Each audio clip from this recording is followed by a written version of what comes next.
عبداللہ بن سلام یہود کے بہت بڑے عالم تھے اور حضرت یوسف علیہ السلام کی اولاد سے تھے۔ ان کا اصل نام حسین تھا۔ ایک دن انہوں نے اللہ کے رسول صلی اللہ علیہ وسلم کے یہ کلمات سنے: اپنے بیگانے سب کو سلام کیا کرو، بھوکھوں محتاجوں کو کھانا کھلایا کرو اور خونی رشتوں کو جوڑے رکھو، قطع رحمی نہ کرو اور رات کو نماز پڑھو جب لوگ سو رہے ہوں۔ یہ ہدایت آموز کلمات سن کر عبداللہ بن سلام کا دل نور ایمان سے جگمگا اٹھا۔ انہیں یقین ہو گیا کہ یہ وہی نبی آخر الزمان صلی اللہ علیہ وسلم ہیں جن کی بعثت کی پیشن گوئی صحائف قدیمہ میں درج ہے۔ دوسرے دن رسول اکرم صلی اللہ علیہ وسلم کی خدمت میں حاضر ہوئے اور آپ سے چند پیچیدہ مسائل دریافت کیے۔ حضور صلی اللہ علیہ وسلم نے ان کا اطمینان بخش جواب دیا تو عرض کی: یا رسول اللہ صلی اللہ علیہ وسلم، میں شہادت دیتا ہوں کہ آپ اللہ کے سچے رسول ہیں۔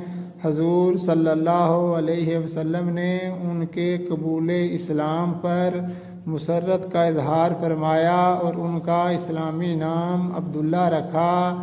حضرت عبداللہ نے عرض کی: یا رسول اللہ صلی اللہ علیہ وسلم، میری قوم بڑی بدطینت ہے۔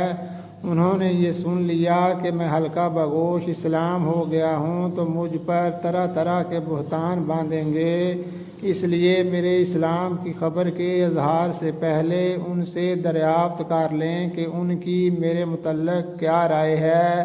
حضور صلی اللہ علیہ وسلم نے یہود کے اکابر کو بلا بھیجا۔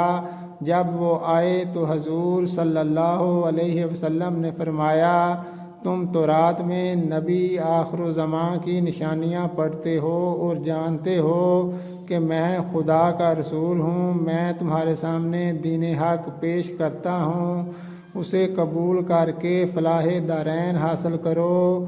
یہودیوں نے جواب دیا: ہم نہیں جانتے کہ آپ اللہ کے رسول ہیں۔ سرور عالم صلی اللہ علیہ وسلم نے فرمایا: حسین بن سلام تمہاری قوم میں کیسے ہیں؟ اب یہودیوں نے بیک وقت جواب دیا: وہ ہمارے سردار اور سردار کے بیٹے ہیں، وہ ہمارے عالم کے بیٹے ہیں، وہ ہم میں سے سب سے اچھے ہیں اور سب سے اچھے کے فرزند ہیں۔ حضور صلی اللہ علیہ وسلم نے فرمایا: اگر وہ اسلام قبول کر لیں تو کیا تم بھی مسلمان ہو جاؤ گے؟ یہودی ناک منہ چڑھا کر بولے: اللہ انہیں آپ کی حلقہ بگوشی سے محفوظ رکھے، ایسا ہونا ناممکن ہے۔ اب حضور صلی اللہ علیہ وسلم نے حضرت عبداللہ بن سلام کو سامنے آنے کا حکم دیا۔